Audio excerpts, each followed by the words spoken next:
name is Ralph Miranda. I'm a medical doctor in private practice in Greensburg, Pennsylvania, which is a fairly small town in the western part of the state.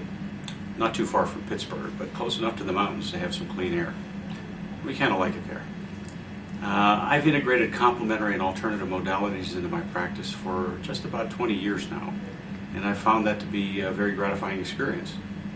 I come from western Pennsylvania area, so this is pretty much my home area that I've come back to after my education and other life experiences in the military and my training in medicine. And it's home. So we like it there, and we also like to travel and get away from there. I've been married for, 33 years in December. And it's been a wonderful marriage to a wonderful woman. We have 2 children. Housekeeping. And we have housekeeping at the door. My children have grown and become very successful. One son is currently an MD and almost finished, this close to being finished with his PhD. And my daughter, who is living in Montana, in Missoula, Montana, who is a member services director for the Montana World Trade Center at University of Montana, Missoula. Very bright. It's incredible. I'm thinking of my children, and they're 31 and 30 years old. But I guess they'll always be. What can I say? I was trained conventionally like any other physician in medicine and educated as well. Sometimes I think that training applies to animals and education applies to people, but perhaps there's a combination that goes on in medicine.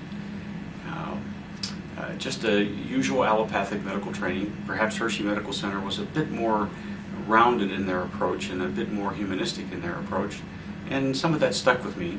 However, I think that the humanistic aspects of integrating complementary and alternative modalities were really part of my own personality and my own makeup from the beginning. So I guess as any physician who gets licensed to practice medicine, I bring to that practice whatever preceded that in terms of whether I was an altar boy or a choir boy, or whether I was a football player or a soldier. So all of that accumulation of life experiences set the stage for my entering into this field that we call complementary and alternative medicine. I guess at first through my training and my residency program, I was pretty much interested in trying to know as much as I could. At the same time, trying to find ways to employ that knowledge to help my patients. It was not all that gratifying. I got very good at memorizing things and very good at interpreting laboratory values and intervening in acute situations. I followed the rules, and I pretty much did what I learned to do, and I was pretty good at it.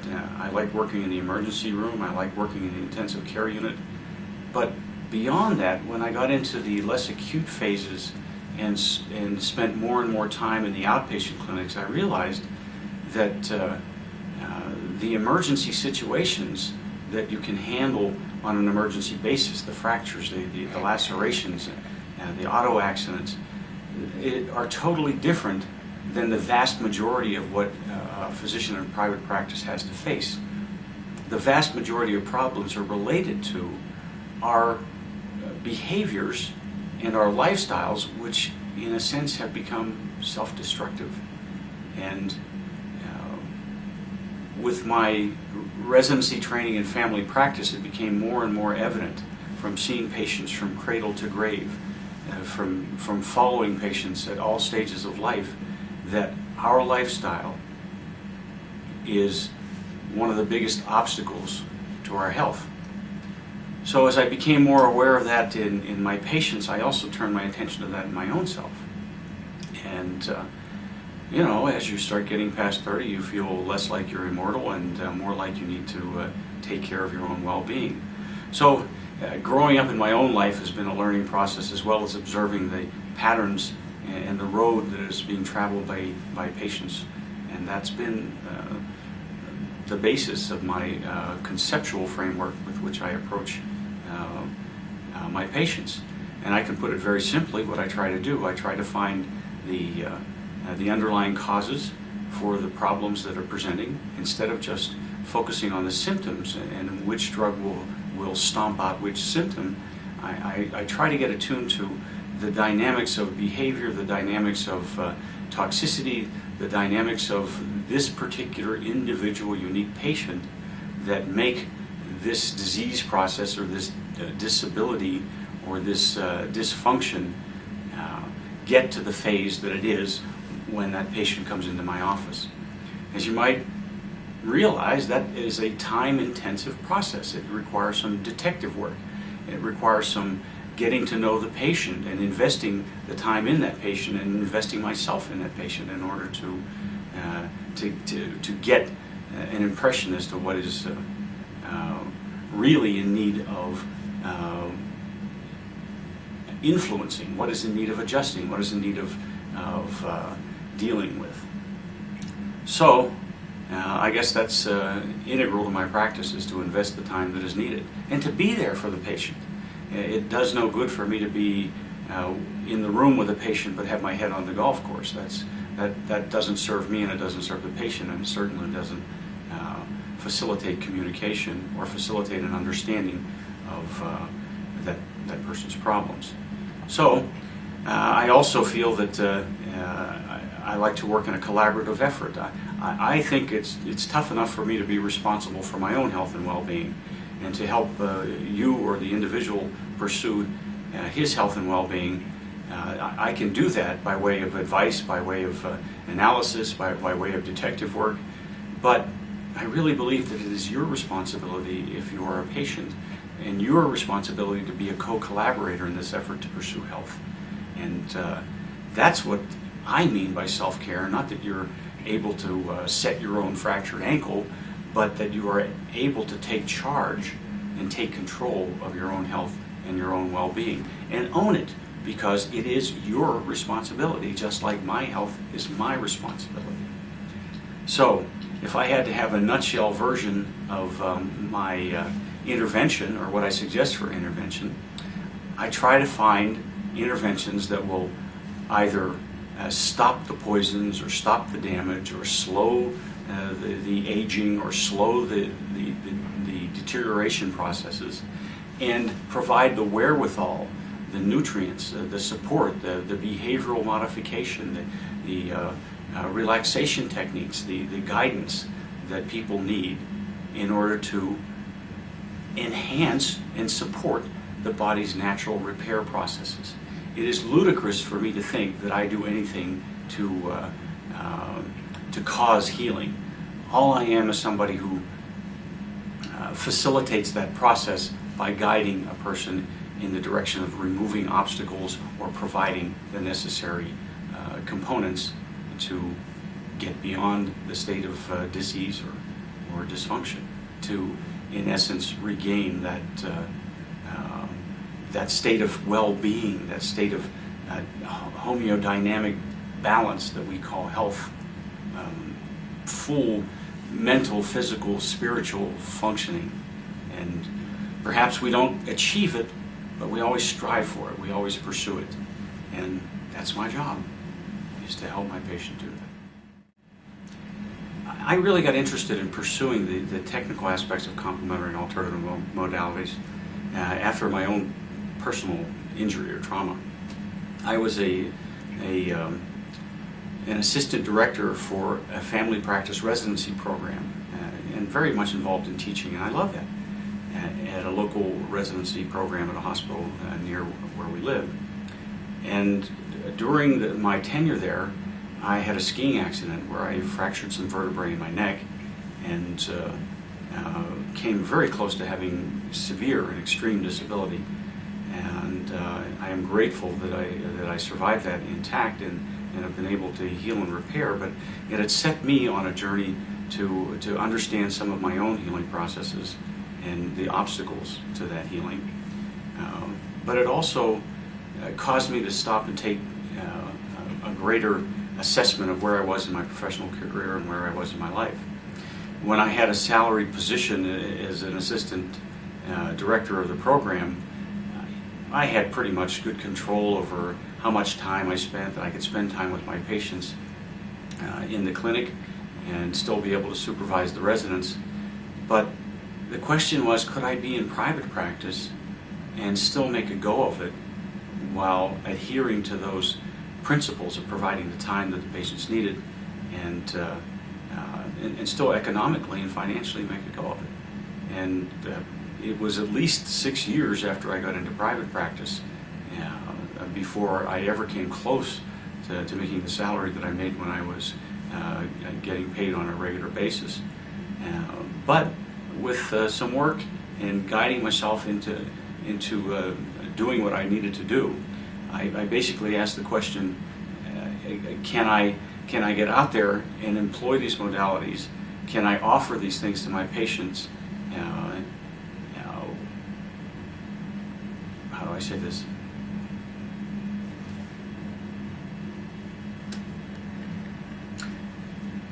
If I was going to go into private practice, it was either put up or shut up.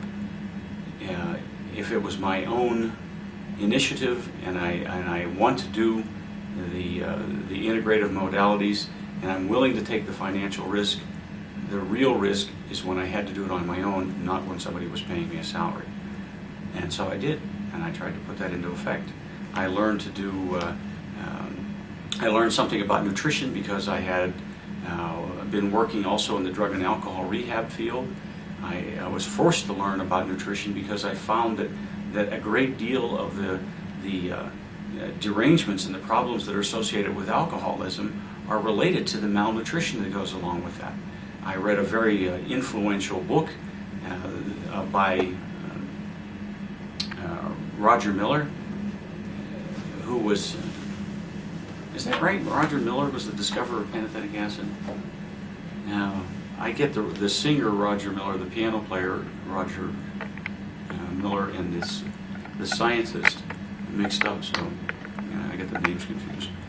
But I read a very interesting book that taught me about biochemical uniqueness and biochemical individuality, and once understanding this concept of biochemical individuality, it threw a whole different perspective on my practice, and it taught me that I had to respect the innate healing capacity, and I had to respect the influence that giving the body what it needed had, the influence on the normal repair reactions and how to use nutrition and supplements and antioxidants to intervene in states where there is oxidative damage and in states where there is nutritional deprivation. It made sense to me biochemically that if you provided the nutrients in ample amounts, that you would certainly at least provide a fertile ground for the chemical reactions to proceed the way the good Lord intended them to proceed, instead of just using drugs that would more likely interfere with those reactions. So learning about nutrition was a cornerstone to my venture into this area of complementary and alternative medicine. Understanding the concept of free radical pathology was another light bulb that went on and made me realize that it's a cornerstone of understanding damage and repair processes in the body. Getting more familiar with endocrine influences, signaling molecules in your body, the hormones that communicate with the cells and are intermediaries guiding the actions of the everything from the muscles to the internal organs. Just enhancing my knowledge and my understanding there, and periodically coming to epiphanies where I thought, now I really understand what's going on, and then shortly thereafter reaching another state of humility where I realized that the whole system is so complex that it's impossible for any one person to understand, and gaining even greater respect for the simplicity and the complexity of this miraculous human body. I got interested in EDTA chelation therapy, and that was another area that was a milestone in my career. I had a landlord in one of my first offices who was a vigorous man in his 70s, walking around with a hammer and telling me how we can move this wall and build something here in order to make an exam room. And I was impressed, and he was older than my father and much more capable and vigorous, and I thought, what is going on here? And he introduced me to chelation therapy that he had been receiving, and I had to look into it and find out for myself. I got skeptical, thinking that if something had been that good and beneficial, I would have been taught this in medical school. It wouldn't be something that would be swept under the rug. It would be something that we'd be crowing about. So I was very skeptical at the beginning, and found an organization that at that time was called American Academy of Medical Preventics, or AMPS, and another epiphany occurred, and that was that I felt as though I had found a family of physicians who cared in a different way, a family of physicians who were integral, who were interested in learning for the sake of learning to help their patients, and not for the sake of just meeting CME credits. People who were interacting between the lectures, people who were attentive during the lectures, and not just signing off on forms to get credit. People who talked about the pearls and the nuggets of things that they had learned, techniques and supplements, and how to use and how not to, and what to watch out for and what to understand about their use, instead of talking about the golf game or what investment was losing or winning on the stock market. And it was just a totally different perspective compared to the medical conferences I had been to. And I felt that I had found a family. And since then, and that's been 20 years, I have been intimately involved with that organization, and until it's changed to the American College for Advancement in Medicine, and intimately involved with that organization. And to this day, I still feel that that is the heart of complementary and alternative medicine teaching. And this series of badges means that one of my personality flaws is that I can't say no. And when I love an organization like that, I've been serving in various capacities. And you might guess that we're at the conference at this point. The badge also gets me in and out of the conference rooms. I teach part of the chelation therapy workshop now. I find that very gratifying. I also teach periodically in some of the workshops, and I've been program director for the organization as well, which was a great opportunity for me to meet and learn from distinguished professors and creative, innovative clinicians throughout the world. And I am grateful for the opportunity to have this organization and to serve. Some of the things that I'm interested in employing in my practice, I think I mentioned.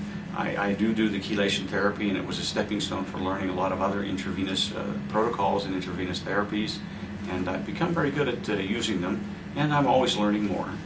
I use some oxidative therapies, including intravenous hydrogen peroxide, and I'm gaining more and more respect as we go along for the capacity that treatment has. And I hope to someday be able to say that I have considerable expertise in that, but right now I'm on the learning curve. But I do have a great deal of respect for what it can do in patients, especially with pulmonary problems and with infectious problems, especially viral conditions, chronic conditions. I have a great deal of interest in the toxicity issues, especially heavy metals and toxic metals that we place in our mouths, and infectious states that need to be managed, whether that's bacterial infections or chronic low-grade infections or fungus or candidal infections.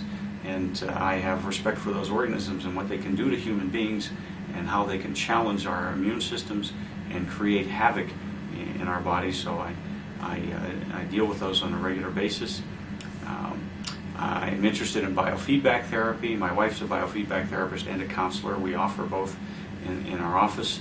And I think that's a very inexpensive and simple way to gain control over a lot of different dysfunctional situations during life.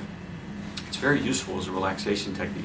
And it's training, it's not therapy. People call it biofeedback therapy, but it's really a way of learning a technique that will be with you for the rest of your life rather than coming in and having something done to you. One of my favorite intravenous infusion therapies is the use of ascorbate or vitamin C in high doses. I find that to be incredibly versatile and useful and extremely non-toxic. I love to use things that are not toxic, have a low potential for harm, and a high potential for gain. I'm very fond of using non-invasive modalities for doing diagnostic exams. I think the diagnostic techniques that are non-invasive are much less likely to harm people and still capable of getting enough information to get a diagnostic impression. I'm acutely interested in the processes that cause aging and how we can slow the deterioration associated with aging. I realize that every year the calendar turns over for everybody, but that doesn't necessarily mean that we have to be deteriorating at the same pace. And I tie in all of this information, the lifestyle, the nutrient supplementation, in an effort to slow the deterioration processes associated with aging and to facilitate some of the repair processes. I have not been doing growth hormone injections. However, I am keenly interested in the use of signaling molecules that can facilitate and normalize to a more youthful level the production of hormones in a nice balanced fashion, rather than heavy-handedly intervening with pharmacologic or pharmaceutical doses of single hormones or multiple hormone regimens. I've gotten a great deal of respect for being able to maintain balance in either hormone replacement therapy or therapy which stimulates or enhances, rather, therapy which enhances the normal and more youthful production of hormones. I think that we all have the right to pursue health and to find health and to live a healthy life. And in so doing, there's no telling how far we can extend either lifespan or health span. We may mimic what goes on with the elephants. Instead of gradually getting worse and declining as the years go by and reaching our golden years, only to find that we're not thinking straight and we can't benefit from the wisdom and the experience and share with our loved ones. Instead of arriving at that point in life befuddled and demented, I think we need to arrive at that form of life, or at that stage of life, with our faculties intact, capable of sharing that love and the wisdom of what we've learned in those golden years, so that we can enjoy our grandchildren's weddings rather than being a burden to the family. And as I mentioned, elephants seem to live a long life in a very short period of time. They die. I think that's called, by Jeffrey Bland, called that at one time, rectangularization of the death curve. I think I'd rather prefer to consider that a rectangularization of the health curve. If we maintain healthy status through life and die of natural causes when we have had a very full and fulfilling life, I think that's the most that we can expect and the best that we can aspire to with life. And that's what I try to help my patients to do. One of the areas where I have had a passionate interest over the years is in maintaining the right of physicians to offer to their patients the modalities that they believe would be in their best interest. Unfortunately, in this country, there's been a climate of repression and suppression of ideas in medicine, of innovation, and there's been a lock on what has been considered the prevailing medicine for various political and economic reasons. I've been involved in the American Preventive Medical Association, which is a group in Washington which has influence on Capitol Hill, and the influence is that we provide information to help legislators make informed decisions. Well, the point of all this is to ensure that people have access to those complementary and alternative modalities, and that physicians can offer those complementary and alternative modalities as they come to be known, without fear of recrimination and reprisal. We need an atmosphere of freedom so that we can explore and find out what works when, what helps when, so that doctors can get the information they need to know when to apply an herb and when to apply a homeopathic remedy, and when to apply physical modalities or chiropractic or manipulation, when massage therapy is more likely to get benefit than another therapy. So if we are armed with those tools, instead of functioning in the dark, we can set an atmosphere, we can set in motion a paradigm in medicine that is much more open and conclusive and inclusive, a paradigm that is integrative. My job is to have a big bag of tricks, a big bag of tools, and to know when to pull which combination of tools out of the bag and offer it to my patient. And I think that's integral to my calling. Now, freedom of medical choice, freedom of choice in medical therapy is something that has to be guaranteed as a constitutional, as if it were a constitutional right. I guess we may have presumed that the pursuit of happiness would also mean the pursuit of health, but unfortunately that's not a guarantee of our Constitution. And we, at this juncture, in the year 2000, still have to fight for that right to have that freedom of choice in medicine.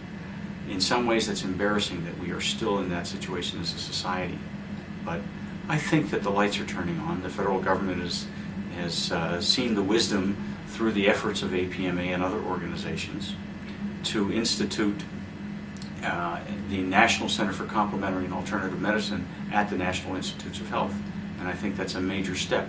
You can say it's bureaucratized and it's slow moving, but at least there's a crack in the door. The door is opening for exploration and evaluation of all of the modalities that exist in the world for the benefit of mankind. We need choice. You need choice. And you also need to know that when you are a patient in a physician-patient interaction, a physician-patient encounter, that you are the boss. You are in charge of that relationship. I am the employee, you are the employer. So, I don't want to be your father, your daddy. I don't want to be paternalistic. I don't want to pronounce sentence on you. I want to work with you and give you the tools that you need, to the best of my ability, to determine your own course. I work for you, and I work with you. And that's my job.